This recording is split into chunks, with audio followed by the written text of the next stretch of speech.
The affair at Coulter's Notch. Do you think, Colonel, that your brave Coulter would like to put one of his guns in here? The general asked. He was apparently not altogether serious. It certainly did not seem a place where any artillerist, however brave, would like to put a gun. The colonel thought that possibly his division commander meant good-humoredly to intimate that in a recent conversation between them, Captain Coulter's courage had been too highly extolled. General, he replied warmly, Coulter would like to put a gun anywhere within reach of those people, with a motion of his hand in the direction of the enemy. It is the only place, said the general. He was serious then. The place was a depression, a notch, in the sharp crest of a hill. It was a pass, and through it ran a turnpike which, reaching this highest point in its course by a sinuous ascent through a thin forest, made a similar, though less steep, descent toward the enemy. For a mile to the left and a mile to the right, the ridge, though occupied by Federal infantry lying close behind the sharp crest and appearing as if held in place by atmospheric pressure, was inaccessible to artillery. There was no place but the bottom of the notch, and that was barely wide enough for the roadbed.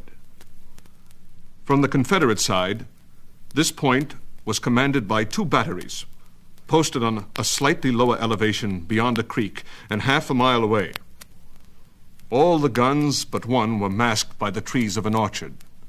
That one, it seemed a bit of impudence, was on an open lawn directly in front of a rather grandiose building, the planter's dwelling.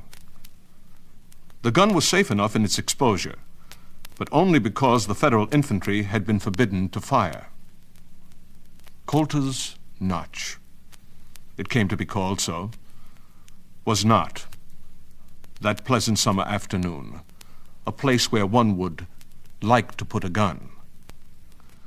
3 or 4 dead horses lay there sprawling in the road, 3 or 4 dead men in a trim row at one side of it and a little back down the hill. All but one were cavalrymen, belonging to the Federal advance. One was a quartermaster. The general commanding the division and the colonel commanding the brigade, with their staffs and escorts, had ridden into the notch to have a look at the enemy's guns, which had straightway obscured themselves in towering clouds of smoke. It was hardly profitable to be curious about guns which had the trick of the cuttlefish, and the season of observation had been brief. At its conclusion, a short remove backward from where it began, occurred the conversation already partly reported. It is the only place, the general repeated thoughtfully, to get at them. The colonel looked at him gravely. There is room for only one gun, General. 1 against 12. That is true, for only one at a time, said the commander with something like, yet not altogether like, a smile. But then your brave Coulter, a whole battery in himself. The tone of irony was now unmistakable. It angered the colonel, but he did not know what to say. The spirit of military subordination is not favorable to retort, nor even to depreciation. At this moment, a young officer of artillery came riding slowly up the road attended by his bugler. It was Captain Coulter. He could not have been more than 23 years of age. He was of medium height, but very slender and lithe, and sat his horse with something of the air of a civilian. In face he was of a type singularly unlike the men about him. Thin, high-nosed, gray-eyed, with a slight blonde mustache and long, rather straggling hair of the same color. There was an apparent negligence in his attire. His cap was worn with a visor a trifle askew. His coat was buttoned only at the sword belt, showing a considerable expanse of white shirt, tolerably clean for that stage of the campaign. But the negligence was all in his dress and bearing. In his face was a look of intense interest in his surroundings. His gray eyes, which seemed occasionally to strike right and left across the landscape like searchlights, were for the most part fixed upon the sky beyond the notch. Until he should arrive at the summit of the road, there was nothing else in that direction to see. As he came opposite his division and brigade commanders at the roadside, he saluted mechanically and was about to pass on. The colonel signed him to halt. "Captain Coulter," he said, "the enemy has 12 pieces over there on the next ridge. If I rightly understand the general, he directs that you bring up a gun and engage them." There was a blank silence. The general looked stolidly at a distant regiment swarming slowly up the hill through rough undergrowth like a torn and draggled cloud of blue smoke. The captain appeared not to have observed him. Presently the captain spoke slowly and with apparent effort. "On the next ridge, did you say, sir? Are the guns near the house?" You've been over this road before, directly at the house? And it is necessary to engage them? The order is imperative?" His voice was husky and broken. He was visibly paler. The colonel was astonished and mortified.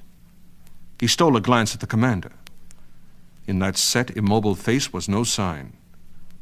It was as hard as bronze. A moment later, the general rode away, followed by his staff and escort. The colonel was humiliated and indignant, was about to order Captain Coulter in arrest when the latter spoke a few words in a low tone to his bugler, saluted, and rode straight forward into the notch, where presently at the summit of the road, his field glass at his eyes, he showed against the sky, he and his horse, sharply defined and statuesque. The bugler had dashed down the speed and disappeared behind a wood. Presently his bugle was heard singing in the cedars, and in an incredibly short time a single gun with its caisson, each drawn by 6 horses and manned by its full complement of gunners, came bounding and banging up the grade in a storm of dust, unlimbered under cover, and was run forward by hand to the fatal crest among the dead horses. A gesture of the captain's arm, some strangely agile movements of the men in loading, and almost before the troops along the way had ceased to hear the rattle of the wheels, a great white cloud sprang forward down the slope, and with a deafening report, the affair at Coulter's Notch had begun.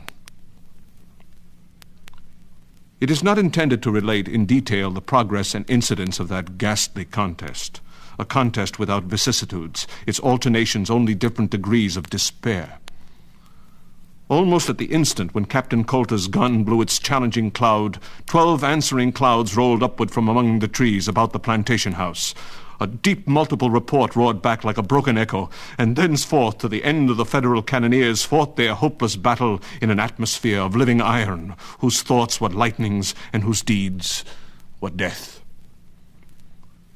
Unwilling to see the efforts which he could not aid and the slaughter which he could not stay, the colonel ascended to the ridge at a point a quarter-mile to the left, whence the notch, itself invisible, but pushing up successive masses of smoke, seemed the crater of a volcano in a thundering eruption. With his glass, he watched the enemy's guns, noting as he could the effects of Coulter's fire, if Coulter still lived to direct it. He saw that the Federal gunners, ignoring those of the enemy's pieces whose positions could be determined by their smoke only, gave their whole attention to the one that maintained its place in the open, the lawn, in front of the house. Over and about that hardy piece, the shells exploded at intervals of a few seconds. Some exploded in the house, as could be seen by thin ascensions of smoke from the breached roof. Figures of prostrate men and horses were plainly visible. "If our fellows are doing such good work with a single gun," said the colonel to an aide who happened to be nearest, "they must be suffering like the devil from 12. Go down and present the commander of that piece with my congratulations on the accuracy of his fire." Turning to his adjutant general, he said, "Did you observe Coulter's damned reluctance to obey orders?" "Yes, sir, I did." "Well, say nothing about it, please. I don't think the general will care to make any accusations. He will probably have enough to do in explaining his own connection with this uncommon way of amusing the rear guard of a retreating enemy." A young officer approached from below, climbing breathless up the acclivity. Almost before he had saluted, he gasped out, "Colonel, I am directed by Colonel Harmon to say that the enemy's guns are within easy reach of our rifles, and most of them visible from several points along the ridge."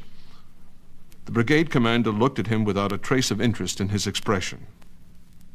"I know it," he said quietly. The young adjutant was visibly embarrassed. "Colonel Harmon would like to have permission to silence those guns," he stammered.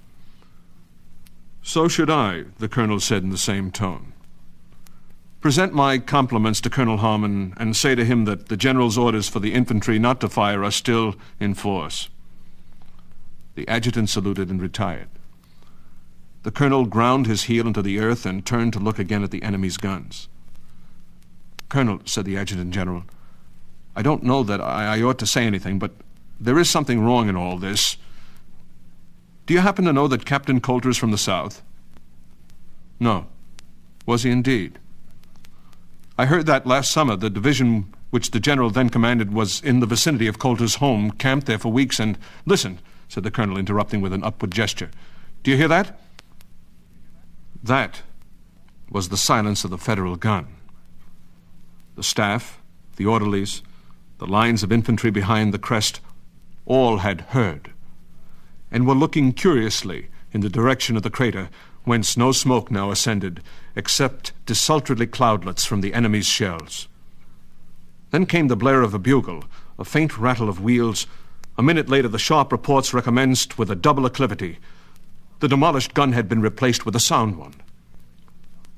"Yes," said the adjutant general, resuming his narrative. "The general made the acquaintance of Coulter's family. There was trouble. I don't know the exact nature of it. Something about Coulter's wife.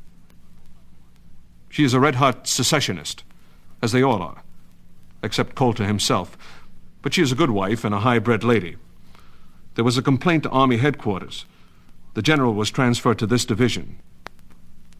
It is odd that Coulter's battery should afterward have been assigned to it."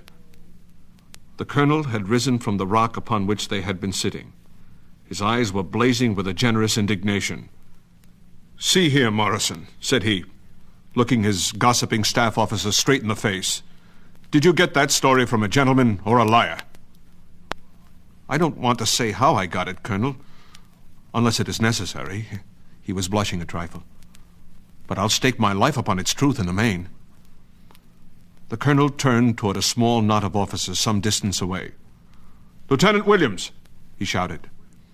One of the officers detached himself from the group and, coming forward, saluted, saying, "Pardon me, Colonel, I thought you had been informed. Williams is dead down there by the gun. What can I do, sir?" Lieutenant Williams was the aide who had the pleasure of conveying to the officer in charge of the gun his brigade commander's congratulations. "Go," said the colonel, "and direct the withdrawal of that gun instantly." "No, I'll go myself." He strode down the declivity toward the rear of the notch at a breakneck pace, over rocks and through brambles, followed by his little retinue in tumultuous disorder. At the foot of the declivity, they mounted their waiting animals and took to the road at a lively trot, round a bend and into the notch. The spectacle which they encountered there was appalling. Within that defile, barely broad enough for a single gun, were piled the wrecks of no fewer than 4. They had noted the silencing of only the last one, disabled. There had been a lack of men to replace it quickly with another. The debris lay on both sides of the road. The men had managed to keep an open way between, through which the 5th piece was now firing. The men. They looked like demons of the pit. All were hatless, all stripped to the waist, their reeking skins black with blotches of powder and spattered with gouts of blood. They worked like madmen, with rammer and cartridge, lever and lanyard. They set their swollen shoulders and bleeding hands against the wheels at each recoil and heaved the heavy gun back into its place. There were no commands in that awful environment of whooping shot, exploding shells, shrieking fragments of iron, and flying splinters of wood. None could have been heard. Officers, if officers there were indistinguishable. All worked together, each while he lasted, governed by the eye. When the gun was sponged, it was loaded. When loaded, aimed and fired. The colonel observed something new to his military experience, something horrible and unnatural. The gun was bleeding at the mouth. In temporary default of water, the man sponging had dipped his sponge into a pool of comrade's blood. In all this work there was no clashing. The duty of the instant was obvious. When one fell, another, looking a trifle cleaner, seemed to rise from the earth in the dead man's tracks to fall in his turn. With the ruined guns lay the ruined men, alongside the wreckage, under it and atop of it, and back down the road. A ghastly procession crept on hands and knees such of the wounded as were able to move. The colonel he had compassionately sent his cavalcade to the right about had to ride over those who were entirely dead in order not to crush those who were partly alive. Into that hell he tranquilly held his way, rode up alongside the gun, and, in the obscurity of the last discharge, tapped upon the cheek the man holding the rammer, who straightway fell, thinking himself killed. A fiend 7 times damned sprang out of the smoke to take his place, but paused and gazed up at the mounted officer with an unearthly regard, his teeth flashing between his black lips, his eyes fierce and expanded, burning like coals beneath his bloody brow. The colonel made an authoritative gesture and pointed to the rear. The fiend bowed in token of obedience. It was Captain Coulter. Simultaneously with the colonel's arresting sign, silence fell upon the whole field of action. The procession of missiles no longer streamed into that defile of death, for the enemy also had ceased firing. His army had been gone for hours, and the commander of his rear guard, who had held his position perilously long in hope to silence the Federal fire, at that strange moment had silenced his own. "I was not aware of the breadth of my authority," said the colonel to anybody, riding forward to the crest to see what had really happened. An hour later, his brigade was in bivouac on the enemy's ground, and its idlers were examining with something of awe, as the faithful inspect a saint's relics, a score of dead horses and 3 disabled guns, all spiked. The fallen men had been carried away. Their torn and broken bodies would have given too great satisfaction. Naturally, the colonel established himself with his military family in the plantation house. It was somewhat shattered, but it was better than the open air. The furniture was greatly deranged and broken. Walls and ceilings were knocked away here and there, and a lingering odor of powder smoke was everywhere. The beds, the closets of women's clothing, the cupboards were not greatly damaged. The new tenants for a night made themselves comfortable, and the virtual effacement of Coulter's battery supplied them with an interesting topic. During supper, an orderly of the escort showed himself into the dining room and asked permission to speak to the colonel. "What is it, Barber?" said the officer pleasantly, having overheard the request. "Colonel, there is something wrong in the cellar. I don't know what. Somebody there. I was down there rummaging about." "I will go down and see," said the staff officer, rising. "So will I," the colonel said. "Let the others remain. Lead on, orderly." They took a candle from the table and descended the cellar stairs, the orderly in visible trepidation. The candle made but a feeble light, but presently, as they advanced, its narrow circle of illumination revealed a human figure seated on the ground against the black stone wall which they were skirting, its knees elevated, its head bowed sharply forward. The face, which should have been seen in profile, was invisible, for the man was bent so far forward that his long hair concealed it, and, strange to relate, the beard, of a much darker hue, fell in a great tangled mass and lay along the ground at his side. They involuntarily paused. Then the colonel, taking the candle from the orderly's hand, approached the man and attentively considered him. The long, dark beard was the hair of a woman, dead. The dead woman clasped in her arms a dead babe. Both were clasped in the arms of the man, pressed against his breast, against his lips. There was blood in the hair of the woman. There was blood in the hair of the man. A yard away, near an irregular depression in the beaten earth which formed the cellar's floor, a fresh excavation with a convex bit of iron having jagged edges, visible in one of the sides, lay an infant's foot. The colonel held the light as high as he could. The floor of the room above was broken through, the splinters pointing at all angles downward. "This casement is not bomb-proof," said the colonel gravely. It did not occur to him summing up of the matter had any levity in it. They stood about the group a while in silence. The staff officer was thinking of his unfinished supper, the orderly of what might possibly be in one of the casks on the other side of the cellar. Suddenly the man whom they had thought dead raised his head and gazed tranquilly into their faces. His complexion was coal black. His cheeks were apparently tattooed in irregular sinuous lines from the eyes downward. The lips, too, were white, like those of a stage Negro.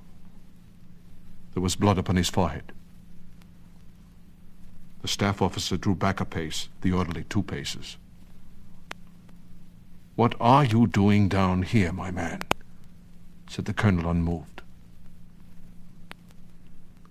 "This house belongs to me, sir," was the reply, civilly delivered. "Do you? I see. And these?" "My wife and child. I am Captain Coulter."